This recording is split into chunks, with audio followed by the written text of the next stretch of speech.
আমি বিদিশা, তোমাদের সকলকে আমার আরো একটি মিনি ব্লগে স্বাগত জানাই। গেছিলাম দুর্গাপূজার শপিং করতে। তোমাদের ফার্স্টে দেখিয়ে দিলাম এই ট্রেন্ডি ইয়াররিং গুলো, যেগুলো অনলি ফর ₹40 করে ছিল।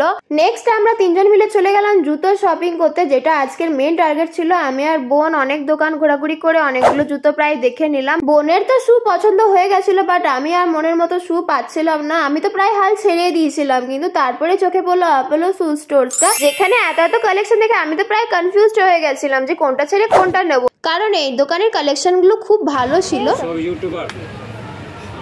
শেষ পর্যন্ত আমি কোনটা নিয়েছি সেটা জানতে হলে অবশ্যই আমার বড় ব্লগটা চেক আউট করতে হবে, যেটা অলরেডি চ্যানেলে আপলোডেড আছে। গিয়ে চেক আউট করো, আমি লিংকটা দিয়ে দিচ্ছি। লোকেশনটা বলে দাও। লোকেশন আপনার Benachity Prantika, near bus stand, stall number 58, Apollo shoe. তোমাদের তো লোকেশনটা দিয়েই দিলাম। এই দোকানের লেডিস জেন্টস দু টাইপেরই জুতো পাওয়া যায়। পুজোর আগে ট্রেন্ডি শু পেতে অ্যাপোলো স্টোরসে ভিজিট কিন্তু করতেই হবে।